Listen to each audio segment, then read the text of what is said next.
All right सम्पूर्णमा नमस्ते। धेरै समयपछि म भ्लग बनाउने विचार गरिरहेको छु है।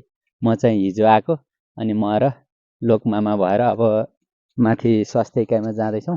त्यतिखेर है यहाँ हाम्रो गाउँमा चाहिँ अहिले बाटो खन्ने काम भइरहेछ पिचको लागि। बिस्तारै चेन्ज हुँदैछ, डेभलप हुँदैछ है।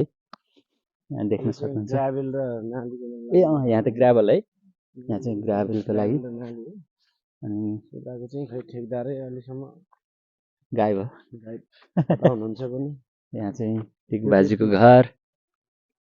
नाली र यो ग्राभल भ्याउनु 1 महिनामा 1 महिना लाग्छ भनेको छ नाली। ए अनि ग्राभल चाहिँ बगेर त्यो जाली यहाँ चाहिँ ग्याबिङ भएर काम भइरहेछ। यहाँ सोममामाको बारी हल्का आदि चाहिँ गएछ। चाहिँ अब 2-3 दिनमा सक्नुहुन्छ अरे उहाँहरूले। काम चाहिँ एकदम फास्ट भयो है। अब लास्ट चाहिँ यही होला नि त ग्याबिङ हान्ने त है। आज चाहिँ हाम्रो थाम मामाको घरको भ्लग पनि बन्ला जस्तो छ है। उहाँको घर हुँदै जानुपर्छ। आज चाहिँ हामी उहाँहरूको मन्दिर, यहाँ चाहिँ हाम्रो थाम मामाको बङ्गुर फार्म, थाम मामाको फ्यामिली घर भ्लग। ध्यान जाओस् भने ल भएन मा भन्नु पर्यो।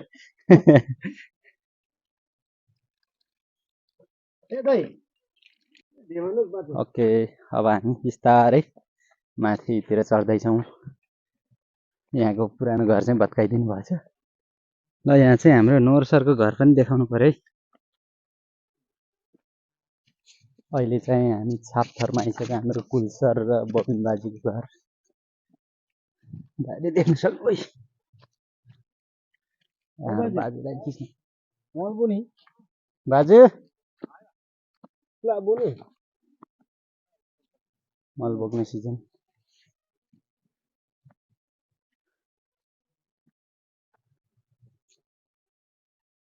हाम्रो गोपाल सरको घर पनि देखिरहेछ है।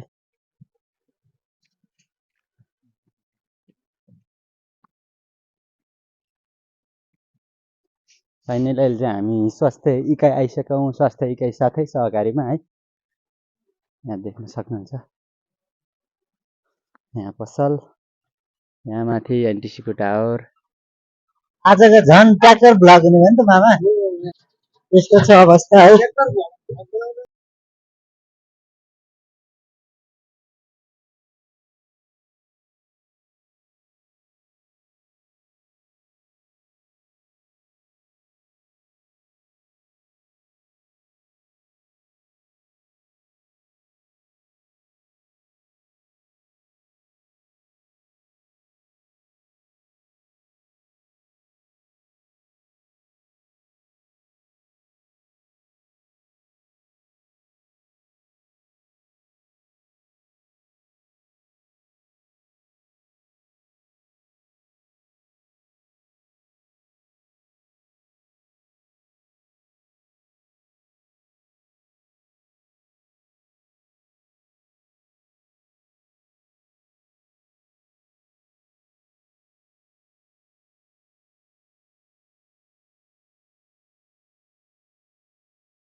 चप्पल दिन जानु पर्ने भयो फेरि।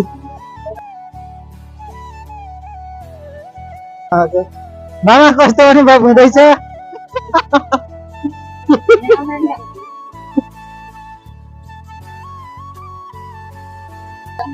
कहाँबाट पठाइदिनु भएको रे?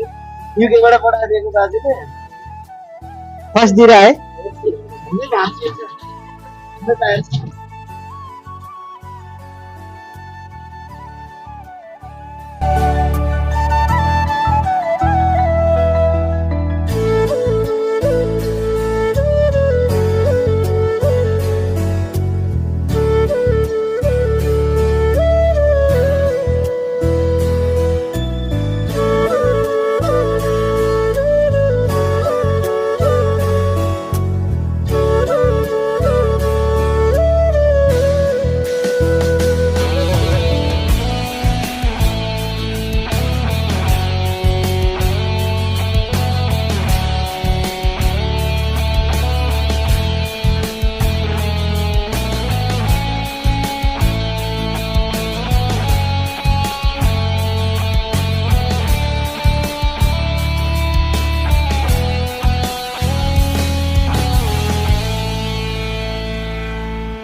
मामा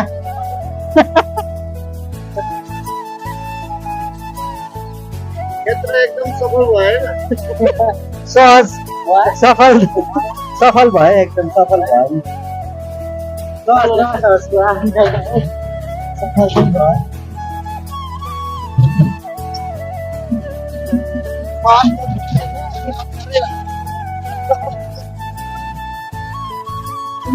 भइरहेछ रमाइलो भइरहेछ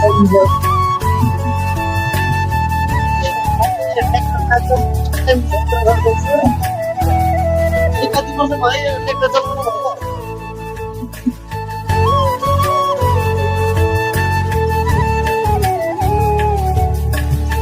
यहाँ चाहिँ ग्याबिङ देख्दैछ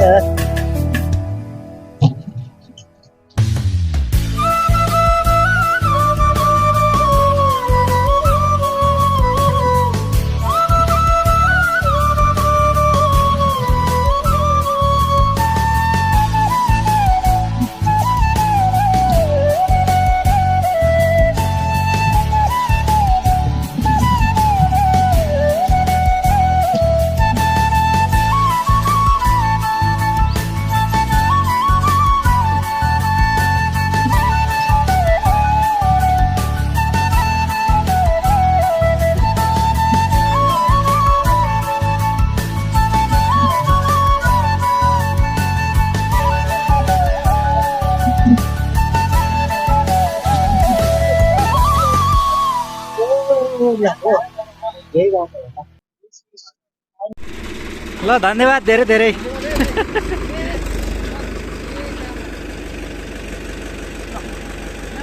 ल बाई बाई ल have a safe journey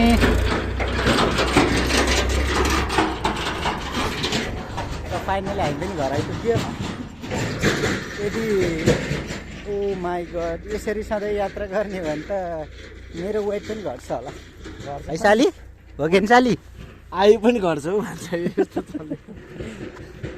okay जस रमाइलो भयो एक्सपिरियन्स है